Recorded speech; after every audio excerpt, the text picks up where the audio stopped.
베레시트 에클레시아입니다. 주일 예배 녹화 영상으로 함께 나누겠습니다.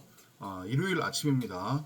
오늘도 저는 여전히 일을 나가야 되기 때문에 출근하기 전에 카메라 앞에 섰습니다. 오늘 주일 예배 생명나무 강의 133번째 시간으로 오늘 나눌 주제도 다소 무게감이 있고 그리고 좀 논쟁의 여지가 있는 그런 내용으로 골라봤습니다. 제목은요, 한국 기독교가 율법으로 변개시킨 마귀복음 성화라고 하는 제목으로 잡아 보았습니다. 여러분들이 처음 이제 예배당에 나갔을 때, 그리고 신앙생활이라고 하는 것을 시작했을 때에 물론 처음뿐만 아니라 지속적으로 가장 많이 듣는 아마 단어고 그리고 주제고 얘기일 것이라 저는 확신합니다. 성화, 그죠? 그러니까 성화라고 하는 것을 세상 기독교, 한국 기독교는 어떻게 오해하고 변개시켰냐면 거기에다가 율법을 적용시켜서 예수쟁이라고 하면, 예수를 믿는다고 하면, 신실한 신앙인이라고 하면, 하나님을 신실하게 믿는 크리스천이라고 하면, 그리스도인이라고 하면 자기 자신을 변화시키고 그리고 변화시킨 자기 자신을 기점으로 해서 세상 속에 자기 자신이 들어가 세상을 변화시켜야 된다. 나의 변함이 없는 믿음생활, 신앙생활이라고 하는 것은 없다. 그리고 그게 바로 기독교 신앙의 핵심이다. 그렇게 기독교는 세상 속으로 들어가서 공정, 정의, 상식을 외치며 나도 변화시키고 세상을 변화시켜야 된다. 그게 바로 소위 말하는 성령의 열매다. 변화 없는 신앙생활이라고 하는 것은 말이 안 되고 그것은 가짜고 거짓이다. 요따구로 사람들을 미혹하고 협박하고 사람들을 속여왔단 말이죠. 그 100% 마귀 복음이에요. 마귀가 그렇게 사람들을 여전히 하나님의 말씀을 율법으로 변개해서 율법의 왕노릇하게 만드는 그러한 구조 안에서 마귀가 교묘하게 써먹고 있는 것이 바로 성화라는 거예요. 요즘 그 이석이라고 하는 목사가 있어요. 자칭 자기가 미국에서 유학하고 왔다고. 그 사람이 오늘 운영하고 있는 교회도 어마어마하게 큽니다. 꽤 규모가 있고 무슨 한성교회인가 무슨 교회인데 이 사람의 설교가 가끔씩 떠가지고 보면은 이 사람이 주장하는 건 뭐냐면 자기와 자기 예배당에서 신앙생활을 하는 사람들은 율법에서 벗어났다. 그러면서 막 율법주의에 대해서 막 얘기를 해요. 그런데 앞뒤가 말이 안 맞아요. 어젠가 엊그저께도 영상 하나가 훅 지나가길래 봤더니 율법 폐지주의자들의 그릇된 성화, 오해, 이해 이런 얘기를 하면서 말로는 자기와 자기가 운영하고 있는 예배당에서 소위 말해서 신앙생활, 종교생활을 하는 사람들은 율법에서 벗어났다고 얘기를 하는데 이 성화 얘기를 하다가 보니까 도루묵이에요. 바울의 말처럼. 역시 그 자도, 그 이석이라고 하는 자도 율법주의에서, 율법에서 벗어나지 못했다. 성화를 율법의 행위를 통해 율법, 윤리, 도덕, 교훈, 교리, 세상 사는 자의 삶의 적용시킴 이런 것들을 잘 자기 삶에 적용시켜서 자기를 변화시키는 걸로 성화를 여전히 오해하고 있다는 것. 그게 바로 무엇이냐? 마귀에게 미혹된 거다. 마귀에게 먹혀있는 상태인 거예요, 지금. 자, 왜 그런 현상이 일어나느냐? 요는 어디에 있다고 했습니까? 창세기 1장 1절에 있다고 했어요. 창세기 1장 1절이 명확하고 분명한 하나님의 원함이고 기도고 작정이고 그 창세기 1장 1절만이 성경 전서 66권 중에 하나님의 말씀이고 복음이라고 했습니다. 그리고 창세기 1장 2절부터 계시록까지는 그 창세기 1장 1절을 설명하는 부연 설명이라고 그랬어요.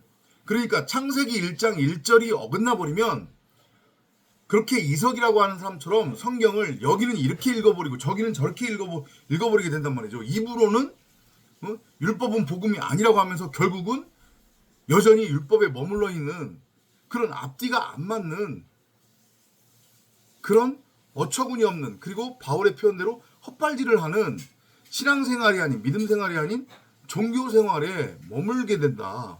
이걸 여러분들은 명심하셔야 됩니다. 우리는 한 하나님께로부터 각각 한 달란트의 그 보화로서의 말씀, 성경 66권, 생명나무를 넘겨받은 몸을 이루는 지체로서 같은 말을 하는 사람들이에요. 성도란 말이죠. 이해돼요? 무슨 얘기인지? 그래서 제가 여러분들에게 하는 말이 여러분들한테는 진리로 들릴 수밖에 없는 거고, 그리고 여러분들과 저는 진리 안에서, 말씀 안에서 같은 말을 하면서 말이 통하는, 소위 말하는 성도라고 하는 것을 명심하셔야 돼요. 창세기 1장 1절이 뭐라고 했습니까? 태초에 하나님이 우주 만물, 물질 세상, 최초의 생물학적 인류로서의 아담과 하와를 창조하셨느니라. 그 얘기 아니라고 그랬죠. 그죠? 성경의 시제는 미완료 현재라고 그랬습니다. 지금도 여전히 진행되고 있다는 의미고, 그것은 우리 각자에게 해당되는 얘기라고 했어요. 지체로서는, 몸으로서는 하나인 우리에게 해당되는 말. 그리고 그 창세기 1장 1절은 명확하게 무슨 뜻이라고 했습니까? 전능자가 당신을 드러내고, 잘 들어보세요.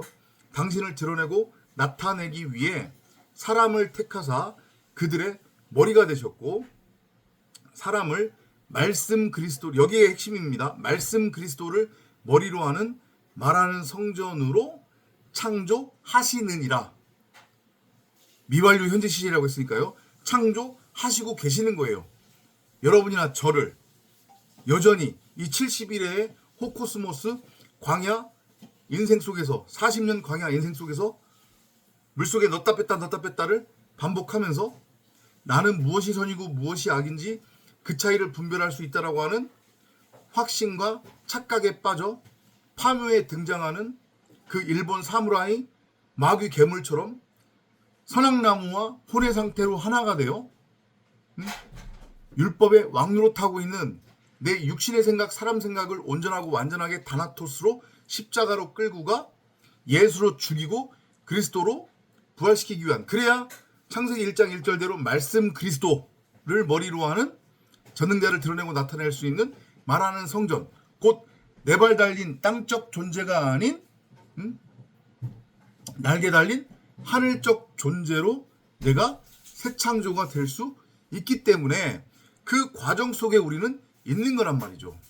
이해돼요? 그리고 성화는 정확하게 그 네 발 달린 땅적 존재, 그러니까 네 발 달린 땅적 존재도 비유잖아요. 성경은 다 비유라고 했으니까 의미가 뭐예요? 분명히 하나님께서 아담을 에덴에 두시면서 뭐라고 했어요? 에덴의 나무는 딱 한 그루밖에 없었다고 했습니다. 그게 동산 가운데에 있었던 뭐든지 간에 동산 가운데라고 하는 표현도 없어요. 원어를 정확하게 읽어보면 에덴에는 나무가 딱 한 그루밖에 없었어요.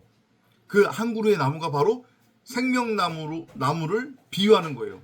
하나님의 말씀으로서의 성경 66권을 비유하는 거예요. 그리고 그 에덴은 바로 우리 각자의 마음밭을 의미한단 말이죠. 아무튼 하나님께서 아담을 그 에덴에 두시면서 뭐라고 하냐면, 야 아담아, 너 동산에 있는 그 나무 전부를 양식으로 취해라. 이해돼요? 무슨 얘기지? 동산 가운데에 있는, 가운데란다, 죄송합니다. 동산에 있는 나무 전부로부터 너는 양식을 취해. 그거 네 양식이야. 너는 그것을 양식으로 취해야 돼. 그런데 그걸 선악을 알게 하는 선악나무로는 절대 취하면 안 돼. 이게 핵심이에요. 근데 결국에는 선악을 알게 하는 선악나무로 취해버렸어요. 그리고 선악의 눈이 밝아졌단 말이죠. 이해돼요? 선악의 눈이 밝아지면 하나님처럼 된다고 하는 것의 의미, 하나님을 드러내고 나타낸다고 하는 것의 의미를 어떻게 곡해하고 오해하냐면 나도 선악을 분별할 수 있다. 이렇게 곡해해버려요. 그래서 자기 멋대로 자기 보기에 옳은 대로 자기 소견대로 선과 악을 규정해버린단 말이죠. 그런데 다시 한번 말씀드리지만 인간 각자가 육신의 생각, 사람 생각으로 규정하고 정의하는 선악이라고 하는 것은 절대적이지 못해요. 지극히 자기중심적이고 이기적이고 상대적이란 말이에요. 그래서 90억 각자가 정의하는 선악이 제각각 다른 거란 말이죠. 그렇기 때문에 인간이 규정하고 정의하는 선악의 율법으로는 하나님을 드러내고 나타낼 수 없어요. 그리고 그 율법의 행위를 통해서 온전해질 수도 없고 선해질 수도 없고 하나님처럼 될 수도 없단 말이죠. 왜냐하면 지극히 자기중심적이고 이기적이고 상대적이기 때문에 그러면은 하나님이 90억이라는 얘기예요. 숫자수적으로 예를 들어서 표현하자고 하면 말이 안 되잖아요. 그래서 하나님이 그 말씀을 하신 거예요. 자, 그러면 네 발 달린 짐승이라고 하는 것의 의미가 뭐냐? 네 발 달린 짐승은 땅을 양식 삼아 살아가죠. 그죠? 그 네 발 달린 짐승은 항상 고개를 땅에 떨구고 다녀요. 땅을 바라본단 말이죠. 이해돼요? 그리고 배로 땅을 기어다니며 흙을 양식 삼아 먹어요. 그 흙이 바로 뭐냐면은 율법을 의미하는 거예요. 사람 생각, 육신의 생각에 의해 규정되고 정의되어진 율법. 이해돼요? 네 발로 기어다닌다고 하는 것의 의미는 뭐냐면 온전치 못하는 거. 이렇게 언약의 기둥으로 스타우로스 세워져야 되는데 세워지지 못하고 항상 네 발로 땅을 기어다니는 거. 율법에 매여 있는 상태. 이해돼요? 그걸 땅적 존재라고 한단 말이죠. 이상 없는 짐승이라고 성경이 표현을 해요. 그 네 발 달린 짐승, 나는 무엇이 선이고 무엇이 악인지 그 차이를 분별할 수 있다라고 하는 착각에 빠져있는 육신의 생각, 사람 생각의 상태, 육체의 상태, 그것을 성경이 그렇게 표현하죠. 그 상태에 사람을 육신의 생각, 사람 생각이라고 하는 그 몸을, 그게 원흉이니까, 그죠? 그 원흉을 십자가로 끌고 가 다나토스로 죽이는 거예요. 그것을 모형적으로 보여주고 있는 게 2000년 전에 예수의 십자가 죽음이라고 그랬잖아요. 그죠? 그거는 여러분들 얘기라고, 여러분들을 대신해서 죽은 예수가 있는 게 아니라고 분명히 얘기했습니다. 그딴 예수 믿고 있으면은 구원 탈락이라고, 구원 꽝이라고 분명히 말씀드렸어요. 그죠? 그래서 아무튼 그렇게 네 발 달린 짐승, 땅적 존재로서의 내가 제단에 들여져서 거기서 태워지는 거예요. 이해돼요? 짐승으로는 죽는 거란 말이에요. 육신의 생각, 사람 생각으로는 죽는 거예요. 율법의 눈이 밝아져 있는 상태로서의 그 내 육체가 다나토스로 십자가에 못 박혀 죽는 거예요. 내 목이 잘려져 나가야 그 자리에 말씀 그리스도가 머리로 들어오는 거잖아요. 말씀의 모형인 예수의 증언. 공중을 나는 새도 둥지가 있고 여우도 굴이 있는데 인자는 머리 둘 곳이 없다라고 하는 그 얘기. 그죠? 그래서 그 말씀 그리스도가 나의 머리로 들어오기 위해서는 내 머리, 내 육신의 생각, 사람 생각이 온전하고 완전하게 다나토스로 십자가에 못 박혀 죽임당해야 되는 거예요. 이해돼요? 그렇게 해서 율법으로부터 완전히 해방되면 그걸 성화라고 하는 거예요. 뭐 율법을 지켜서, 법을 지켜서 나를 변화시키고 여전히 그럼 내가 중심이 되는 거잖아요. 나는 죽지 않았어요. 이해돼요? 무슨 얘기인지? 그게 아니고 nothing, 하벨, 나는 아무것도 아닌 존재라고 하는 것을 인식하고 깨닫고 그것이 완전하게 체울이 된 상태예요. 나를 뭐를 변화시키냔 말이죠. 요한복음 1장 13절에서 성경이 뭐라고 증언하고 있냐면 하나님을 영접한 자들, 그죠? 정확하게는 하나님에 의해 영접당한 자들이라고 표현을 해야 돼야 맞는 겁니다. 아무튼 그들은 God's children, 이거 뭐라고 해야 되지? 하나님의 자녀라는 얘기예요. 근데 하나님의 자녀가 아닌 자들이 있다는 거죠. 그죠? 아무리 진리를 전하고 복음을 전하더라도 그 이석이라고 하는 사람처럼, 그 이석을 따르는 자들처럼, 그리고 대부분의 한국 기독교를 따르는 자들처럼, 아니 그래도 율법은 지켜야 되는 거 아니냐. 계속 율법에서 머물며 거기서 다람쥐 쳇바퀴 돌듯 머물러 있는 자들, 율법을 복음으로 착각하고 있는 자들, 그래서 여전히 입만 열면 공정정의 상식 외치고 율법, 윤리, 교훈, 도덕, 교리, 세상 사는 자의 삶의 적용 지침 이딴 소리 하면서 오늘 말씀에 자 결론입니다. 적용은 이렇습니다. 이딴 소리 하면서 여전히 자기 자신을 변화시켜 자기가 세상의 왕으로 주인으로 살아가겠다고 하는 자들, 그러면서 입으로는 하나님을 믿고 자기는 신실한 신앙인이라고 떠드는 자들, 하나님을 이용해서 자기가 왕노릇하고 하려고 하는 것을 인정하지 않는 자들, 그들이 바로 누구냐면 육정과 혈통에 의해 나아진 자들이라는 뜻이에요. 요한복음 1장 13절이. 이해돼요? 반면에 그들이 바로 네 발 달린 짐승의 상태에 있는 거예요. 율법에 왕노릇하고 있는 자들. 이해돼요? 그런데 하나님의 자녀들은 육정과 혈통에 의해서 나아진 자들이 아니래요. 이해돼요? 그들은 하나님께로부터 나온 자들이래요. 요한복음 1장과 요한복음 3장에 그 얘기가 나오잖아요. 그러면 하나님께로부터 나온 자들이라는 얘기가 무슨 얘기냐? 하나님은 말씀을 뜻한다고 했잖아요. 그러면 말 그대로 말씀에 의해 나아진 자들이에요. 말씀에 의해 나아졌다는 게 뭐예요? 창세기 1장 1절 얘기하는 거잖아요. 창세기 1장 26절 이하에서 말씀이신 하나님이 사람을 당신의 형상대로 낳았다라고 그러잖아요. 그러면 그게 무슨 얘기예요? 아버지가 말씀이면 자녀도 당연히 말씀해야 되죠. 그죠? 그럼 정확하게 이거는 창세기 1장 1절과 또 연결되는 거예요. 전능자가 당신을 드러내고 나타내기 위해 사람을 택하사 그들의 머리가 되셨고 말씀 그리스도를 머리로 하는 말하는 성전으로 새 창조 하시느니라. 네, 그러면 그게 말씀인 아버지가 말씀으로 낳은 아들들, 자녀가 되는 거예요. 그게 바로 사람이에요. 그러면 그들을, 그 상태를 뭐라고 하냐면 위로부터 나아진 자들, 하나님께로부터 나아진 자들이라고 하는 거예요. 율법과는 완전히 상관이 없는 상태, 하벨, 나띵의 상태. 근데 이거를 니고데모가 못 알아듣죠. 그죠? 니고데모가 못 알아들어서 이제 성화 얘기하고 선 얘기하고 그러니까 자기는 온 율법을 다 지켰다고 그러잖아, 이제까지. 그죠? 그러니까 거기에 대해서 예수가 뭐라고 해요? 그러니까 뉘앙스는 그거죠. 네가 이제까지 율법을 다 지켰다고?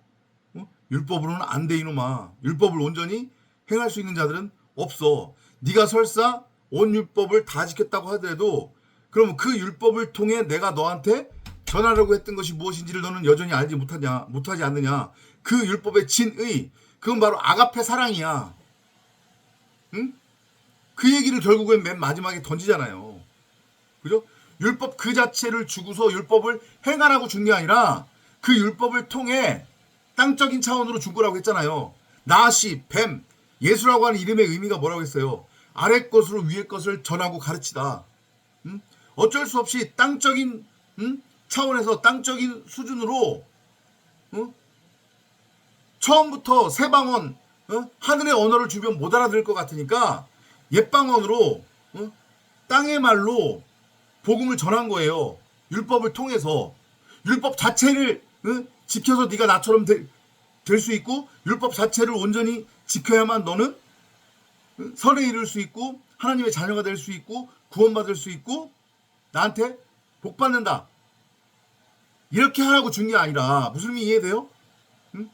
이 율법을 통해 율법으로는 안 되는구나. 이걸 알고 깨달아서 죄를 알고 깨달아서 율법에서 해방되라. 그리고 네가 나처럼 될 수 있는 것은 네 멋대로 규정하고 정의한 그 율법을 온전히 행하지도 못하면서 행하겠다고 너스를 떨므로 행위를 통해서 나처럼 될 수 있는 것이 아니라 너는 오직 말씀을 담은 말씀의 집으로서의 말씀 그리스도로 아가페 사랑으로 새 창조가 되어야만 나처럼 될 수 있고 내 자녀가 되는 거다. 내가 말씀이니 나는 율법이 아니다. 나는 분명히 너를 낳았는데 너를 낳은 나는 율법이 잘 알아들어라 얘들아. 나를 낳은 죄송합니다. 너희를 낳은 나는 율법이 아니야. 이렇게 설명드리면 아주 쉽겠네요. 자 다시요. 하나님은 말씀입니다. 그 말씀이 사람을 낳은 거예요. 그러면 아버지가 말씀이니 당연히 아들은 뭐가 돼요? 말씀이 돼야 돼요. 분명히 아버지는 말씀인데 아들이 율법이다. 그럼 이거 뭐가 이상한 거잖아요. 문제가 있는 거잖아요. 그죠? 그런데 세상 기독교는, 한국 기독교는, 마귀는 지금 어떤 형국이냐면 입으로는 자기 아버지가 하나님이래. 그 하나님은 말씀이란 말이죠. 근데 자기네들은 율법이야. 그럼 이거 도대체 어떻게 된 거야? 앞뒤가 안 맞아요. 이석씨, 정신 차려 공부 좀 더 해요. 성화라고 하는 것의 히브리어, 헬라어, 영어 뜻은 리본이에요. 이해돼요? 무슨 얘기인지? 리본이란 말이에요. 다시 태어남이에요. 위로부터 태어남. 그것은 율법의 행위를 통해서 나를 변화시킨다고 하는 것의 의미가 아니란 말이에요. 창세기 1장 1절 얘기하는 거예요. 창세기 1장 27절 말씀이신 하나님이 낳은 말씀의 형상으로서의 또 다른 말씀 그리스도 호데우스가 낳은 신으로서의 데우스. 이해돼요? 말씀 그리스도를 뜻한단 말이에요. 그 상태가 되면 그거를 성화라고 하는 거예요. 위로부터 태어남. 창세기 1장 1절대로 전능자를 드러내고 나타내는 말씀 그리스도를 머리로 하는 말하는 성전의 상태. 그게 바로 성화다. 근데 이걸 못 알아먹어요. 이해를 못해요. 여전히 내가 중심이 되어 나를 변화시키고 그래서 나를 가치 있는 존재로 만들고 그래서 내가 변화된 나를 통해서 뭔가 가치가 그럼 나오겠죠. 근데 그 이석 씨는 또 말도 앞뒤가 안 맞아. 내가 뭔가를 해가지고 나온 것을 의로 삼는 게 율법주의다. 그래 맞아. 거기까지 맞는데 근데 왜 또 성화는 또 율법으로 푸냔 말이죠. 그건 무슨 얘기냐면 여전히 짬뽕인 거예요. 복음을 제대로 이해하지 못하고 있는 거예요. 지도 헷갈리는 거예요. 그러니까 어떤 경우에는 율법 얘기하고 어떤 경우에는 또 나름대로 들은 이야기가 있으니까 진리를 얘기하고 근데 그게 충돌이 되는 거죠. 제가 예전에 어떤 예배당을 한 3년 정도 다닐 때 목사가 나름대로 전국적으로 성령의 능력도 있고 설교도 잘한다고 알려져 있는 사람인데 희한한 게 그 사람 설교를 듣고 나면 들을 때는 그랬네 듣고 나면 이게 뭐지? 두 가지예요. 결국은 나중에 가서 보면은 한 얘기가 그 의도가 그러니까 지금 이석 씨가 전하는 게 그거예요.